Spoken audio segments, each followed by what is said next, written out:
Hello everyone, daily current affairs MCQ discussion में आप सभी का स्वागत है। मेरा नाम दिवस द्विवेदी और हम daily the Hindu, Indian express, PIB में ऐसे आर्टिकल जो या तो यूपीएससी के लिए इंपॉर्टेंट है या किसी भी गवर्नमेंट एग्जाम के लिए इंपॉर्टेंट है, उन्हें हम एमसीक्यू फॉर्मेट में देखते हैं। पर्पज़ क्या है कि आपकी प्रैक्टिस एग्जाम ओरिएंटेड होनी चाहिए। जैसे एग्जाम में क्वेश्चंस आते हैं, रियलिटी में जो क्वेश्चंस होते हैं उस तरह के प्रश्न हो, हिंदी इंग्लिश दोनों में हो, और उसका स्टैटिक एनालिसिस भी आप करो। मतलब स्टैटिक चीज़ें क्या, जैसे केन बेतवा लिंक के बारे में यहाँ पे पूछा गया है, तो सिर्फ आप आंसर मत जानो बल्कि केन बेतवा रिवर के बारे में जानो, उनकी लेंथ क्या है, किसके ट्रिब्यूटरी हैं, कहाँ मिलती हैं। तो स्टैटिक और 360 डिग्री एनालिसिस इसको बोला जाता है। करंट अफेयर को बेसिकली ऐसे ही पढ़ा जाता है कि आप किसी टॉपिक के ओरिजिन के आसपास सारी चीज़ों को समझो। केन बेतवा लिंक है, नेबुला हाइपोथेसिस निहारिका परिकल्पना है, फिर टैक्स डिवोल्यूशन को लेकर आर्टिकल है, सेस सरचार्ज के बारे में समझेंगे, वाजिद अली शाह को लेकर हिस्ट्री के क्वेश्चन बने हैं, पीएम सूरज पोर्टल को लेकर क्वेश्चन बना है, टॉपिक था न्यूज में था। फिर अगर हम देखेंगे राष्ट्रीय विशाल दूरबीन या national large solar telescope news में था। फिर पीएमएफएस पब्लिक फाइनेंस मैनेजमेंट सिस्टम बहुत इंपॉर्टेंट टॉपिक है, न्यूज में था। गिलबर्ट हिल और होलो गिब्बन जो वन वाइल्ड लाइफ सेंचुरी है, और नेटवर्क रेडिनेस इंडेक्स, सारे क्वेश्चन क्वालिटी क्वेश्चन है। कोई भी ऐसा कहते हैं ना लल्लू पंजू क्वेश्चन नहीं है। तो चलिए शुरू करते हैं, बात करते हैं बिना किसी देरी के। पहला जो क्वेश्चन है वो किसके बारे में है, केन बेतवा लिंक के बारे में है कि with the reference of Ken Betwa river linking project consider the following statements. देखिए, केन बेतवा लिंक के बारे में थोड़ा सा आप यहाँ पे जान लीजिए। मैं एक छोटा सा एक मैप बनाता हूँ। ये छोटा सा मैप मैं इसलिए बनाता हूँ, ये बनाऊंगा मैं मध्य प्रदेश का मैप, ठीक है ना। मध्य प्रदेश के मैप में एक नदी यहाँ से निकलती है रायसेन से। कहाँ से? रायसेन से। इस नदी को क्या कहा जाता है? इस नदी को कहा जाता है बेतवा नदी। बेतवा नदी। अब ये जो नदी है इसकी लंबाई 590 किलोमीटर है, और ये ये यमुना में मिल जाती है, इटावा में जाती है, और इटावा में या चंबल आई थिंक मिलती है इटावा में। पर जो केन नदी है वो किस में जाके मिल जाती है? यमुना में मिल जाती है। ये आपको थोड़ा सा पता होना चाहिए, ठीक है। पहली बात ये झांसी के ललितपुर में मिलती है। कहाँ पे मिलती है? झांसी के ललितपुर में मिलती है, ठीक। ये झांसी में जाके मिल जाती है। ये झांसी भी यहीं पे लोकेटेड है। दूसरा एक नदी है, कौन सी नदी? केन नदी। अब केन नदी के बारे में अगर हम बात करें तो केन नदी जो इसका ओरिजिन आपको कटनी के आसपास देखने को मिलेगा, कटनी से। और ये क्या करती है? ये भी जाके यमुना में मिल जाती है। यमुना में कहाँ पे मिलती है? हमीरपुर में मिलती है। बांदा जिला के पास है हमीरपुर। मतलब क्या, बेतवा और केन दोनों नदियां यमुना की सहायक नदियां हैं। पहला तो ये फैक्ट आप यहाँ पे याद रखो। अब बेतवा 590 किलोमीटर, लेकिन यमुना 427 किलोमीटर है। अब दिक्कत क्या है, इस रीजन में अगर आप देखो पानी की समस्या होती है, तो सरकार ने कहा कि क्यों ना इस रिवर को यहाँ पे रिवर को लिंक कर दिया जाए, केन का पानी बेतवा तक पहुँचा दिया जाए, ठीक है। अब ये बात हो रही है केन बेतवा लिंक की, कि नदी को जोड़ दिया जाएगा तो इस रीजन की पानी की समस्या खत्म हो जाएगी।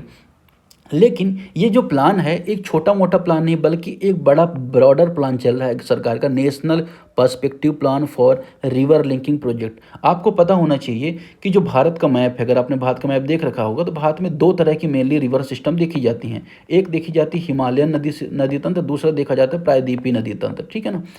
ये नर्मदा भी आ जाती है प्रायद्वीपीय नदी तंत्र में। लेकिन अगर आप देखो जो हिमालयन नदी तंत्र, इसमें पानी 12 महीने मिलता है क्योंकि हिमालय से इसको पानी मिलता रहता है। लेकिन जो प्रायद्वीपीय नदी ज़्यादातर बरसाती नदी हैं, बरसात में पानी रहता है लेकिन हमेशा नहीं रहता। तो आगे चल की समस्या ये हो सकती है कि ये जो बरसाती नदियां हैं या साउथ की जो रिवर है, इनमें पानी की समस्या देखने को मिलती है और सूखा की समस्या देखने को मिल सकती है। तो सरकार क्या करना चाहती है कि इन नदियों को, दक्षिण भारत की नदियों को उत्तर भारत की नदियों से जोड़ना चाहती है। तो जब आपस में नदियाँ जुड़ जाएंगी, जिस नदी में पानी ज़्यादा रहेगा उसका सप्लाई दूसरी नदी में हो जाएगा। तो सरकार का एक प्लान है नेशनल पर्सपेक्टिव प्लान, या जिसे राष्ट्रीय परिप्रेक्ष्य योजना कहा जाता है। तो उसके अंतर्गत ये पहला प्रोजेक्ट है जिसे केन बेतवा लिंक प्रोजेक्ट बोला जा रहा है। मैप में मैंने आपको बना के दिखाया और यहाँ पे मैं आपको दिखा देता हूँ। ये आप देखिए, आपको यहाँ पे ट्रिब्यूटरी देखने को मिलेगी, पार्वती ट्रिब्यूटरी है। ये बेतवा नदी है जो यहाँ पे अगर आप देखेंगे झांसी के पास मिल जा रही है। ये बेतवा नदी झांसी के पास मिल जा रही है।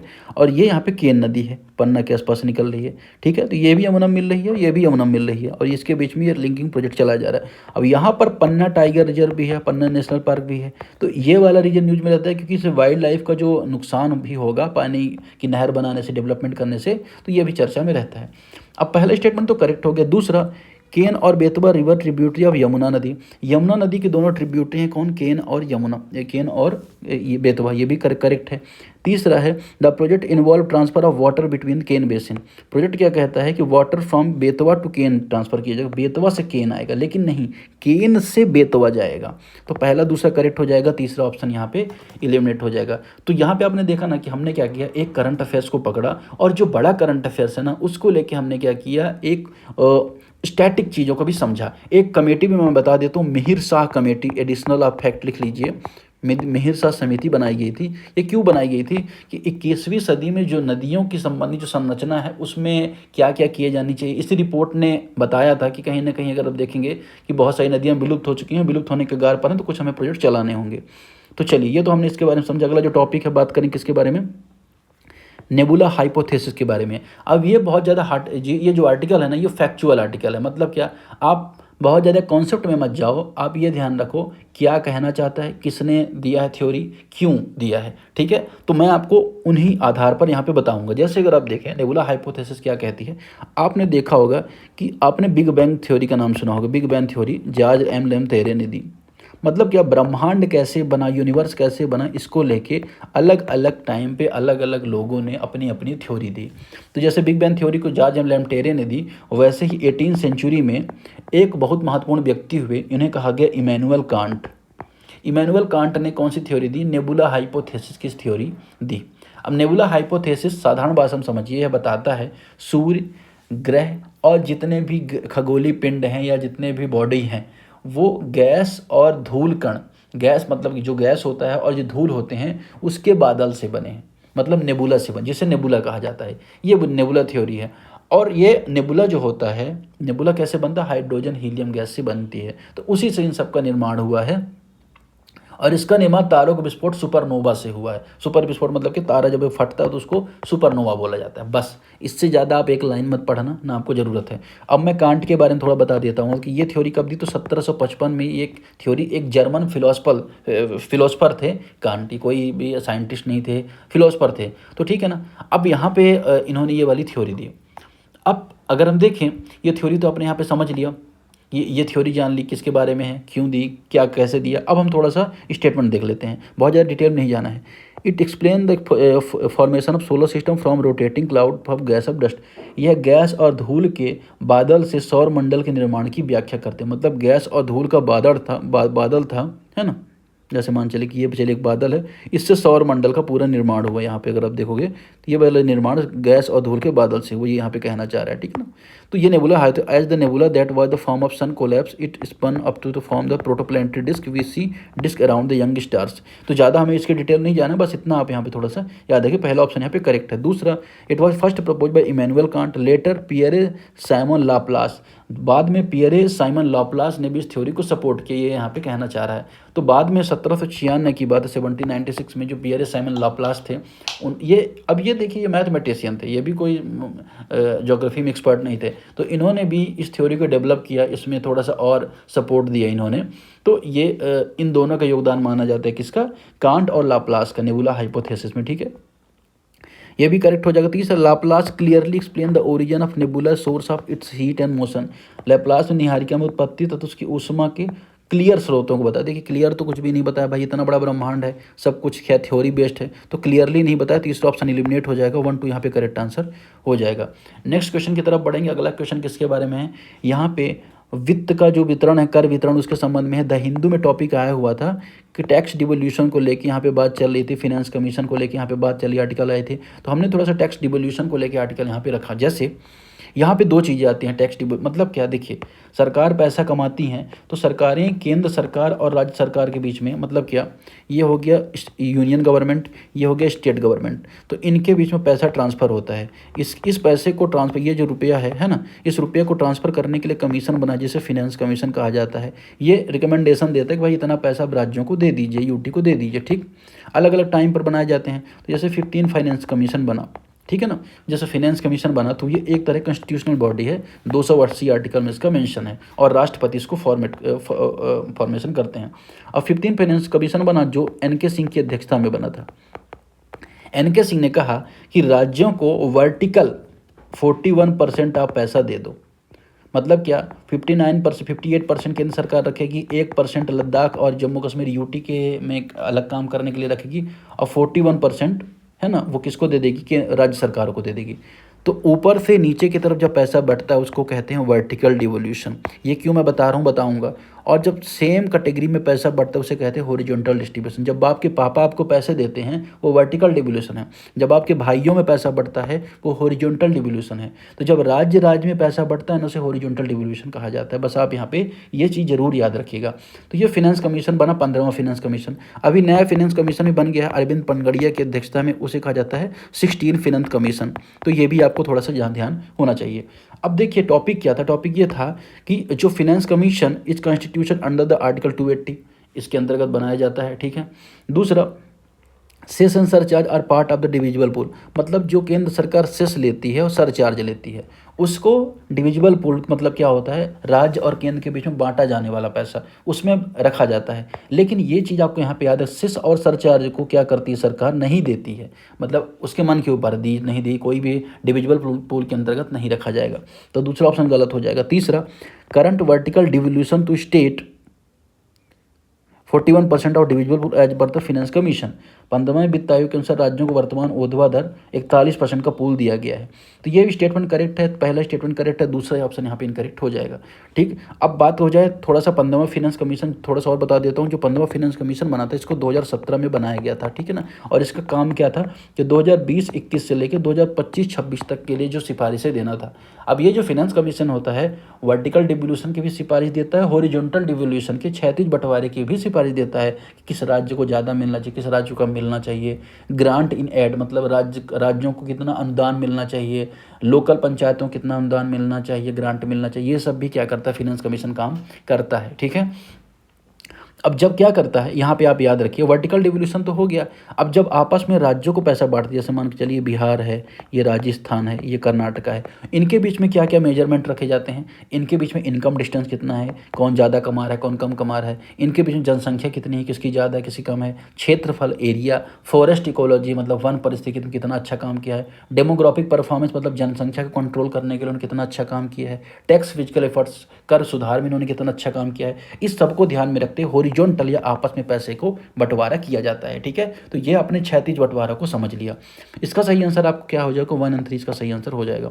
वाजिद अली शाह के बारे में यहाँ पे अगला टॉपिक देखेंगे। 16 फाइनेंस कमीशन के बारे में मैंने आपको बता ही दिया कि 2026-27 से 30-31 के लिए सिफारिशें देगा।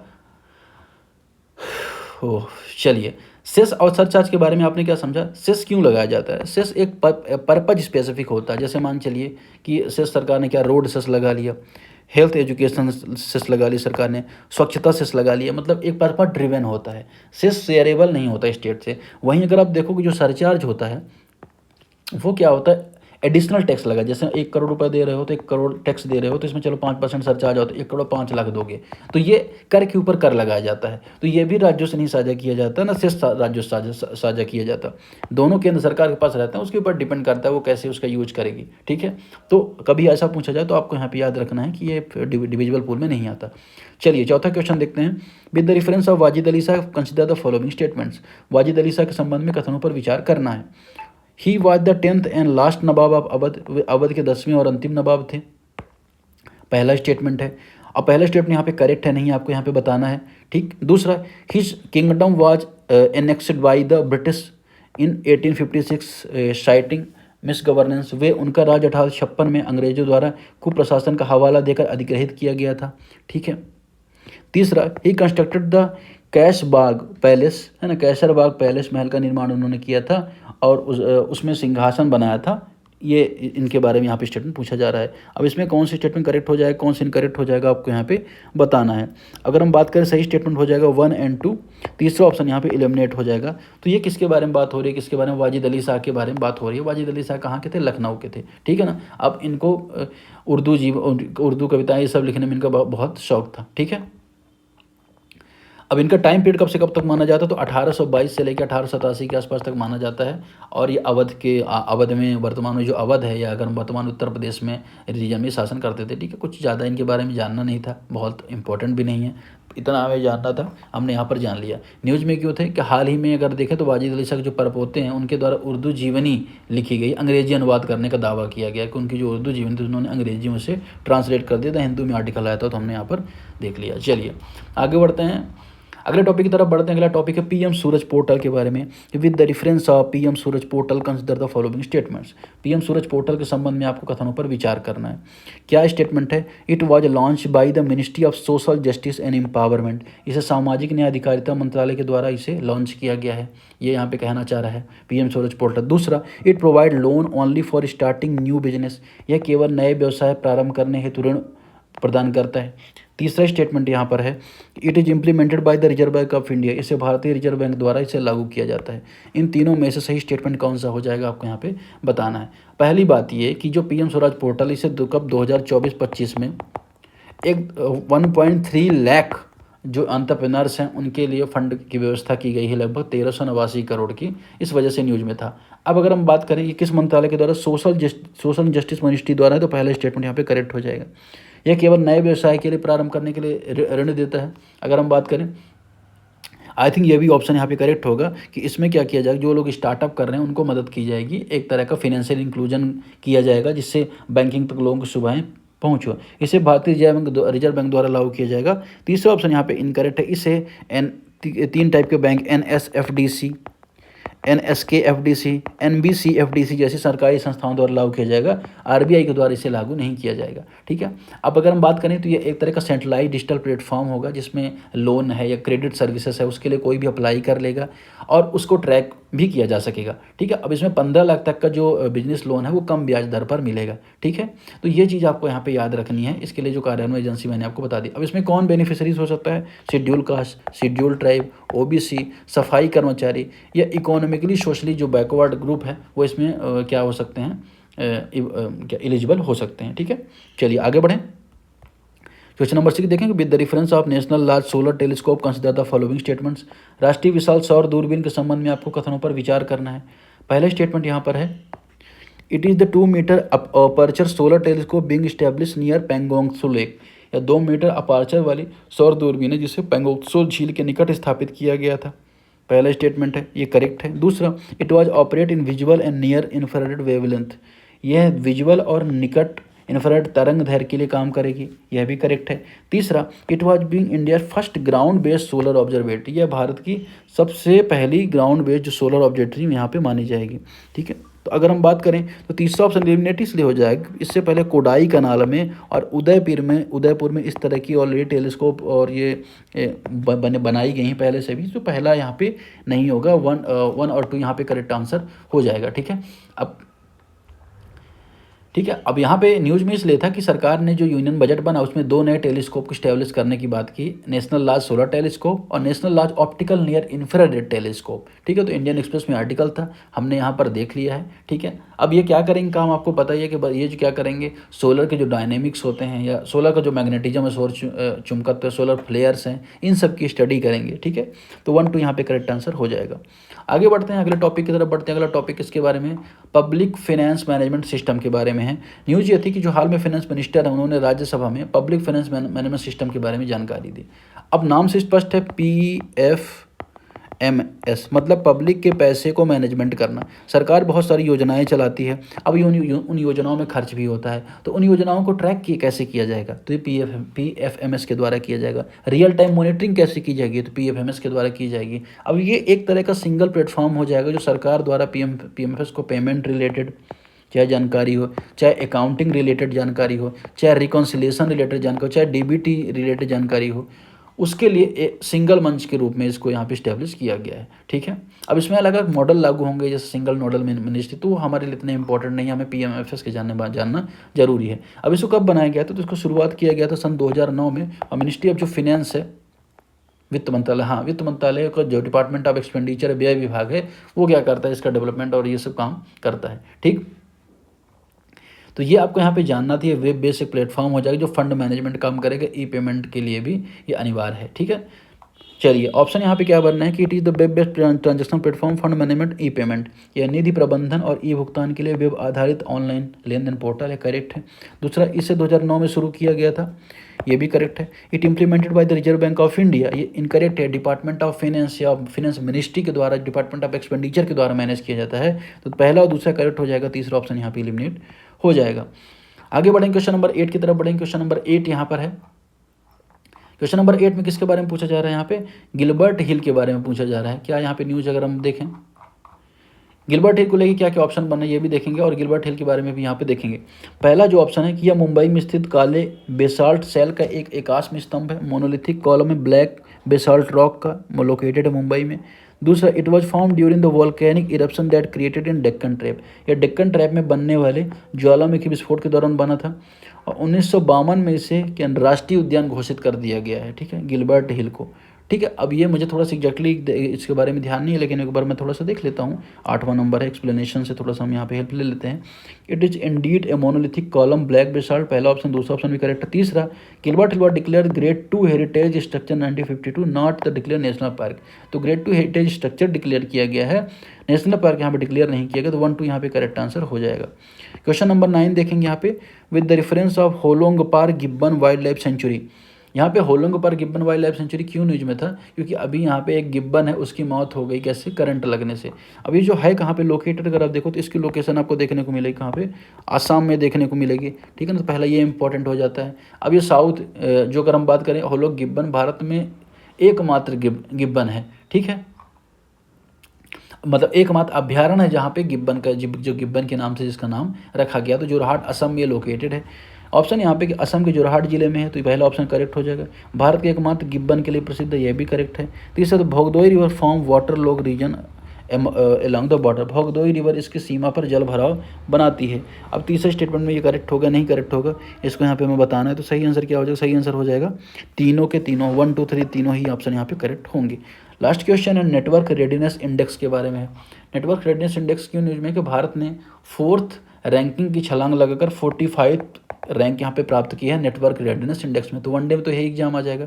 अब ये देखता क्या है? ये देखता है कि जो इंफॉर्मेशन कम्युनिकेशन टेक्नोलॉजी है, ICT है, तो देश कैसे उसका यूज कर रहा है, इकोनॉमिक डेवलपमेंट में कैसे यूज कर रहा है, इनोवेशन में कैसे यूज कर रहा है, सोशल जो प्रोग्रेस हो रही है, सामाजिक प्रगति उसमें कैसे यूज कर रहा है। तो लगभग इसने 127 देशों को मूल्यांकन किया और 4 पिलर पर उसने मूल्यांकन किया। पहला है टेक्नोलॉजी पर, दूसरा है पीपल या लोग कैसे हैं, तीसरा गवर्नमेंट कैसा काम कर रही है इसको लेकर, चौथा इम्पैक्ट कितना हो रहा है। तो इन 4 पिलर पर इसने 53 इंडिकेटर के साथ देखा और पाया कि भारत का जो स्कोर है वो लगातार बढ़ा है। पहले 53.463 स्कोर था, अभी 54.43 स्कोर हो गया है और 45वीं रैंकिंग यहाँ पे आई है। लोअर मिडिल इनकम में भारत की रैंकिंग यहाँ पे दूसरी मानी जा रही है। चलिए ऑप्शन देख लेते हैं। It assess how economic leverage ICT growth and development, यह आकलन करते हैं अर्थव्यवस्थाएं विकास प्रगति के लिए सूचना प्रौद्योगिकी का किस प्रकार से उपयोग करती हैं। दूसरा ऑप्शन यहाँ पे कह रहा है it prepared by the Potulence institute, इसे पोतुलेंस इंस्टीट्यूट के द्वारा तैयार किया जाता है। तीसरा, it evaluate countries based on 4 pillar including technology and governance, या टेक्नोलॉजी गवर्नेंस 4 पिलर द्वारा यहाँ पे क्या किया जाता है देखा जाता है। मैंने आपको चारों पिलर के बारे में बताया यहाँ पे, है ना। तो कि कौन कौन सा टेक है, टेक्नोलॉजी है, पीपल है, गवर्नमेंट है या गवर्नेंस, इसके बाद और चौथा इम्पैक्ट। तो तीसरा भी ऑप्शन यहाँ पे करेक्ट हो जाएगा, 1, 2, 3 यहाँ पे सही आंसर हो जाएगा।